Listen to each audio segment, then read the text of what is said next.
রাধে রাধে সবাইকে, আশা করি সবাই ভালো আছে। তো সকাল সকাল আমি এখন বাইরেছি, অল্প এটিএমে যাইমু, তারপরে অল্প মেডিসিনের দোকানে যাইমু, তারপরে যাইমু আমার ছোটো ছেলেটা স্কুল থেকে আনতে। আর এখন তো গণেশ পূজা চলতেছে, আমাদের বাসার সামনেও অনেক বড় করে পূজা হয়। ভাবছি আজকে বিকালবেলা বাচ্চাদেরকে নিয়ে যাইমু।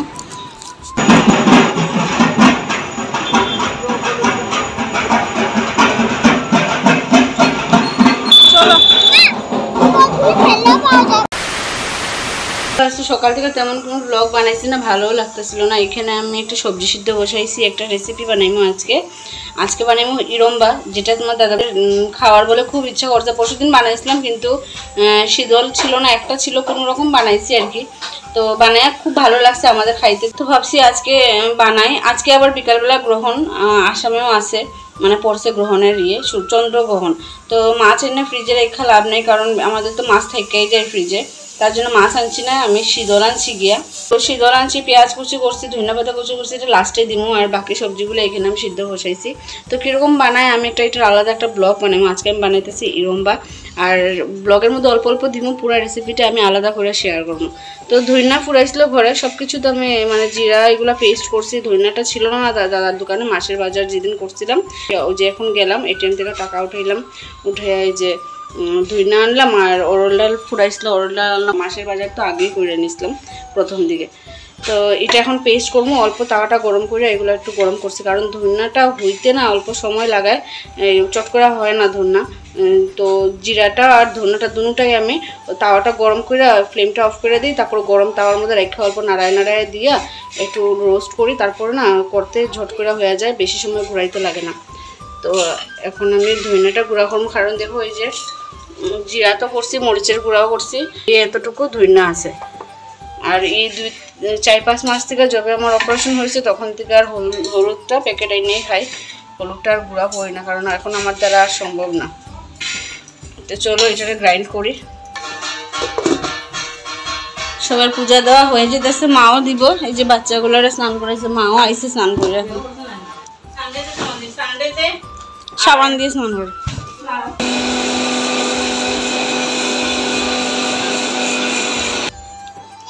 দেখো অল্প রোস্ট করছি, তাই একবার ঘুরাইতেই পুরো হয়ে গেছে। আর একবার অল্প ঘুরাইমো আমি,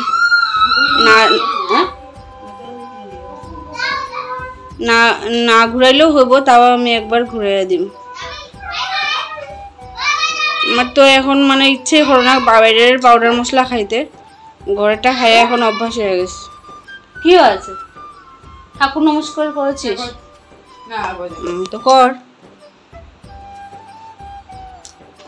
তো হয়েছে, এখন আমি এখানে রেখা দিই এটা, কারণ এটা ঠান্ডা হতে লাগবে। ঢাকনাটা খুলে রাখি, গরম গরম ঢুকাইলে না মশলাগুলো আবার ভালো যায়। উরুস্তুল না। এই যে সকালে আমরা রুটি আর ঘুগনি খাইছি, আর কালকে একটা বড়া রয়েছে। 2টা পটল কাঁকরোল আসলে ভাই করছি ভাজা, ভাবছি ভাজা করবো, এখন যাই না, দেখি ভাল লাগলে ভাজা করবো। আমার এবার কাঁকরোল আর পটল ভাজা খাইতে বহুত ভাল লাগে।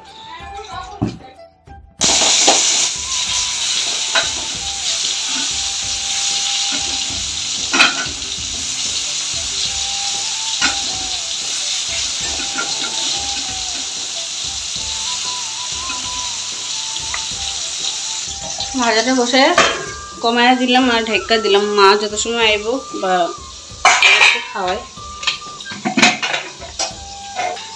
প্রিয়র জন্য একটা ডিম সিদ্ধ দিচ্ছি, যেহেতু শীতল তো এমনি খাই, কিন্তু এটা দিব না, বহুত ঝাল। তো ঘুগনি দিয়ে অল্প ভাত খাওয়াই মরে ডিম সিদ্ধ দিয়ে। কাঁচা পেঁয়াজ একটু খাইতে ভালোবাসে, তাই দিলাম। যাই হোক, ভাতটা খাইলেই হয়েছে। আর এখানে আমি পিতের জন্য পাঁপড় ভাজছি 1 পিস, কারণ ওর ডিম খাইব না আর এটাও খাইব না। তো পাঁপড় ভাজা দিয়ে আর দিয়ে ভাত খাইব, ঘুগনি দিয়ে। না এখন ঠান্ডা হয়ে গেছে, শোনো।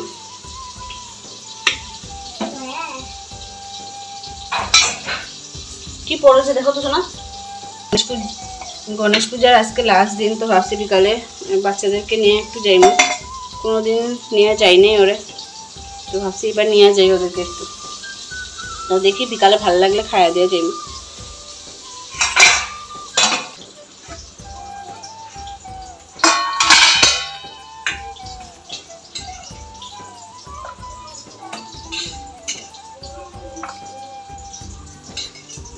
রাত্রেবেলাও তো সিম্পল কিছু একটা অল্প করে করতে লাগবো। মারে কইছি নিরামিষ সবজি করে আইতে রাত্রে।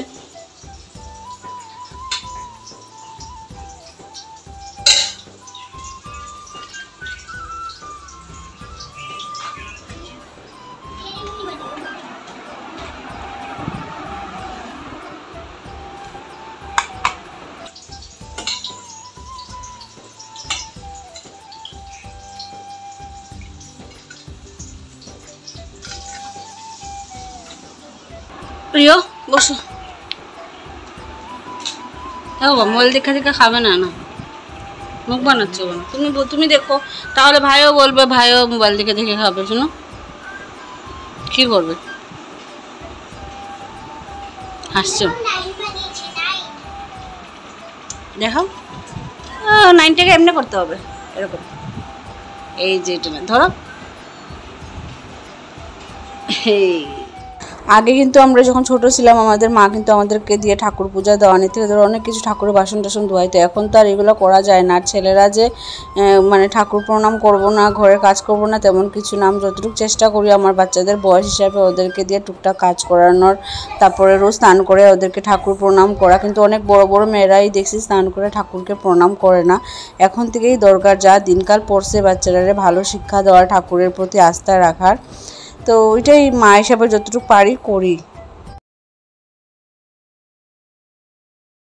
গুড ইভিনিং সবাইকে। তো দেখো আমি আজকে আইলাম গণেশ পূজাতে। আর আমার মানে ছোটো ছেলের টিচারও কইতেছিল যে নিয়ে যাও, শুধু পড়া স্কুল করাইলে হইব, বাচ্চাদেরকে একটু পূজা টুজা দেখাইবা না? ওদেরও তো ইচ্ছা করে ঘর থেকে বাইরেতে। তো দিদির কথা শুনে আমি করলাম না ঠিক আছে আজকে যাই।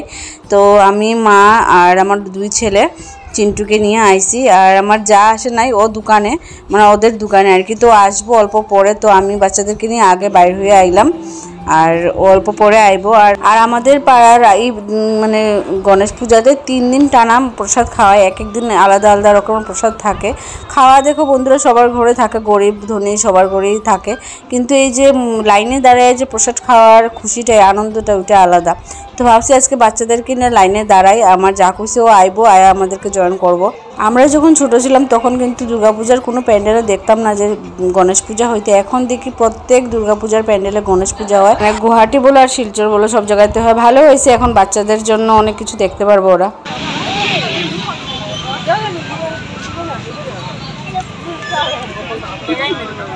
পাপাকে দেখাবো কত লম্বা লাইন দেখছে। বাপরে মানুষ দেখা যান না। আজকে আমরা লাইন ধরছি গণেশ পূজার প্রসাদ খাইছি।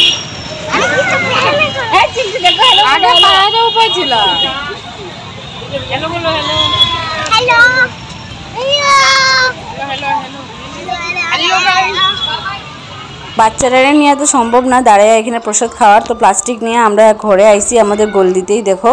তো এখন ঘরে যাই। তো আমরা বাইরে থেকে আসলাম অল্প আগে, ওরা খেয়ে নিছে। ঘড়িতে দেখো কয়টা বাজে, ঘড়িতে বাজে 10:30। এখন এই যে রিওরে হোমওয়ার্ক করাইতেছি। রিওর কালকে এই সাবজেক্টটা আছে, এটা চেক করব। তো বাস রিও লেখছে, এগুলো লেখে না পাপা। এটা কি TOY টয়।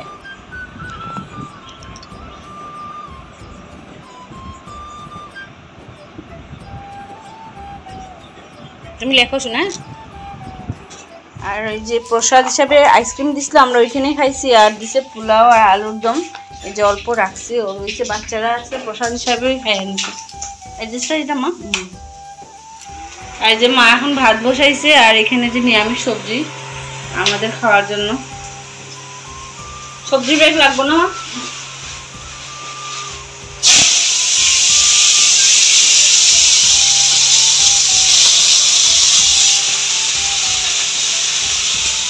বাচ্চাদের তো খাওয়া শেষ। আর এখন আমি আর মা বাকি, তোমাদের দাদা এলে ও খাইবো। তো কে কী খাইবো জানি না এখন, তার জন্য তরকারি আর এরকম ভাত হয়েছে।